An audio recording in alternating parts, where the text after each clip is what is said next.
Papa est là, mon chéri. Leonardo da Vinci. Catarina, Ser Piero, Albiera Antonio Francesco.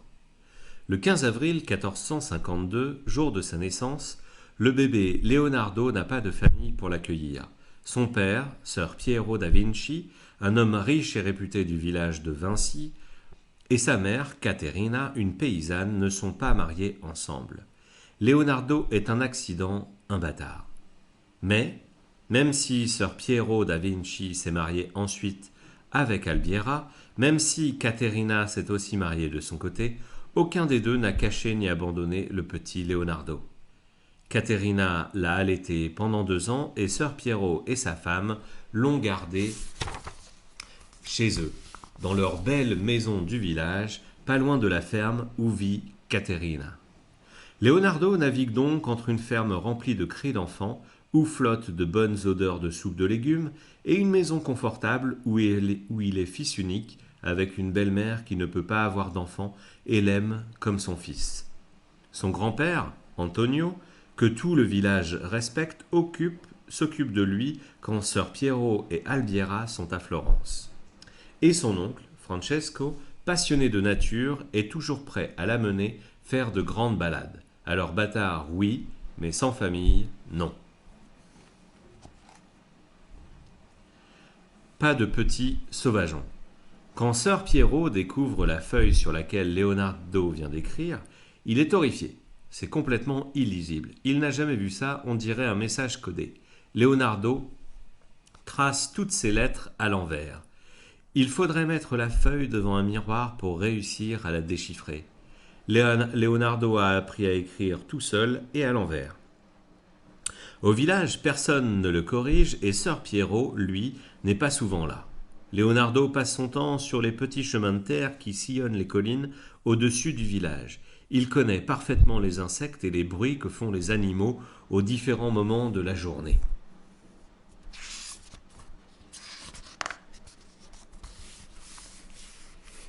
Il escalade les rochers, il aime le délicat parfum des cyprès, la lumière dans les feuilles d'olivier, le jaune flamboyant des champs de blé. Ser Piero n'a rien contre, cette vie saine va bien à Leonardo, il est devenu maintenant un adolescent superbe, grand musclé rayonnant sous une belle tignasse blonde.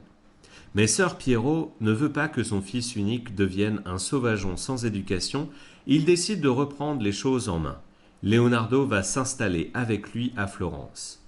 Ser Piero engagera des professeurs et son fils deviendra un riche commerçant florentin. Florence.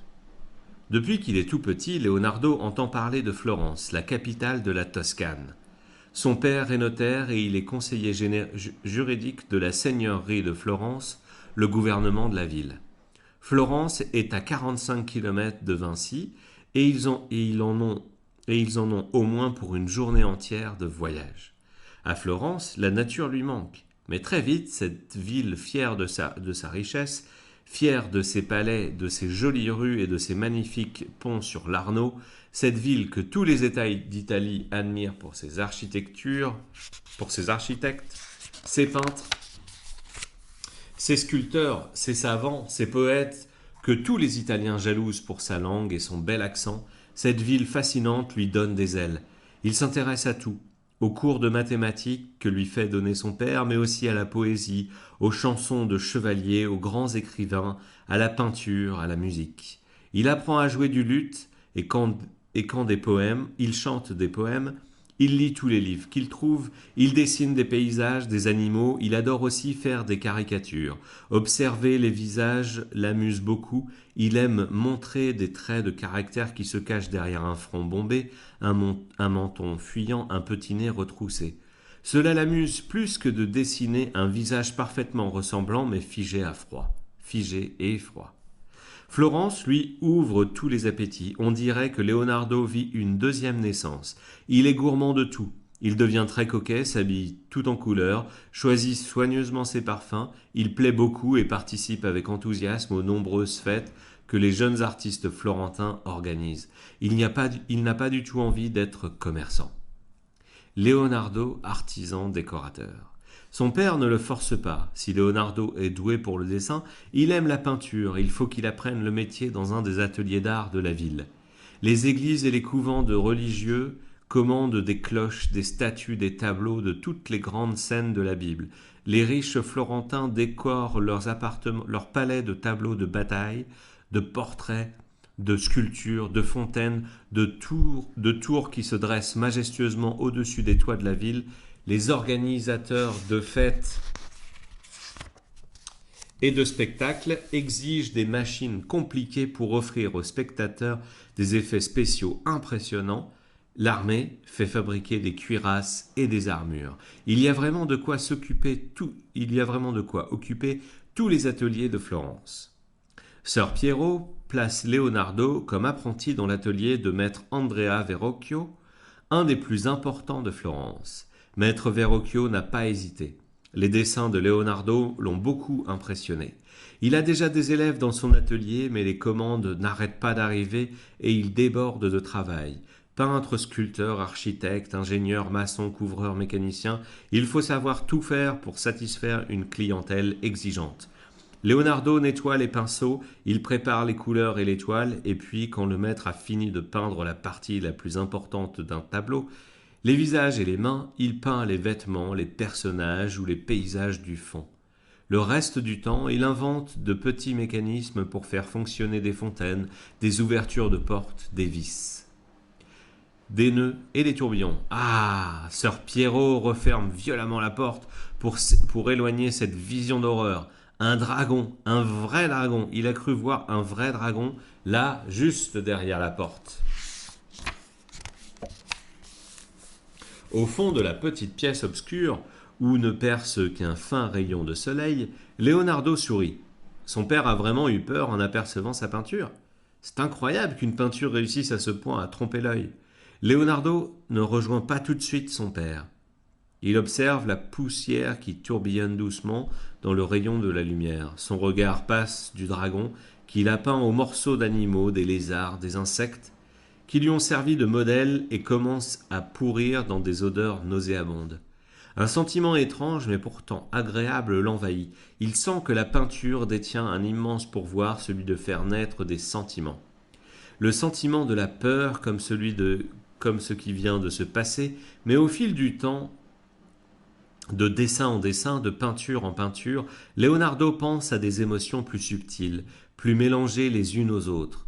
La douceur mêlée à la force, la confiance teintée de moquerie, l'amour assombri par l'indifférence. Avec son pinceau, avec ses couleurs, il sent qu'il peut faire autre chose que de la décoration.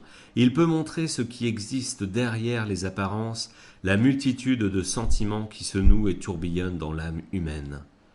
Le petit ange blond de Leonardo. Maître Verrocchio recule de quelques pas pour mieux voir la grande peinture sur bois accrochée au mur de l'atelier. C'est bien ce qu'il pensait, un petit ange blond à gauche attire beaucoup trop le regard. Verrocchio est furieux, toute l'attention devrait se porter sur la scène centrale, Saint Jean-Baptiste en train de verser de l'eau sur la tête de Jésus. C'est lui, Verrocchio, qui a peint Jean-Baptiste et Jésus. Et comme d'habitude, il a demandé à ses élèves de terminer le tableau, de peindre les paysages du fond et les personnages secondaires. Mais aujourd'hui, ça ne va pas. Le petit ange blond de Leonardo est tellement réussi, sa peau accroche tellement la lumière que sa présence fait de l'ombre aux personnages principaux. On dirait même que l'ange est en relief qu'il est vivant. Devant une telle explosion de talent, Verrocchio décide d'arrêter de peindre. Ce baptême du Christ sera son dernier tableau. Les humanistes de la Renaissance, Leonardo n'a pas peint l'ange avec le mélange d'eau, de couleurs broyées et de jaune d'œuf que les peintres italiens utilisent. Il a utilisé la peinture à l'huile des artistes hollandais du nord de l'Europe. Avec cette peinture, il peut peindre en fines couches transparentes de couleurs les unes sur les autres. Il peut superposer les couleurs de vernis, très légères pour les obtenir de manière qui renvoie la lumière comme le fait la vraie peau. Des reliefs, des lumières et des reflets comme dans la réalité. En peignant ses tableaux religieux, Leonardo ne veut pas seulement montrer la grandeur de Dieu, il veut aussi montrer la beauté du monde, de la nature, de l'être humain. Il veut montrer la beauté des vrais visages de vrais nains, de vrais corps d'êtres humains.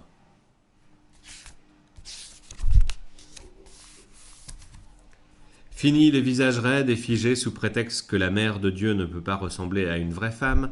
Fini les bébés avec des corps d'adultes miniatures sous prétexte que serait une honte que l'enfant Jésus ressemble à un vrai bébé. Pendant tout le Moyen Âge, l'Église catholique a dévalorisé l'être humain pour célébrer la grandeur de Dieu. Mais depuis presque un siècle, on retrouve les idées de l'Antiquité, les textes de la Grèce antique et de Rome, on redécouvre l'art de ces temps-là, des temps qui savaient célébrer l'homme et sa beauté.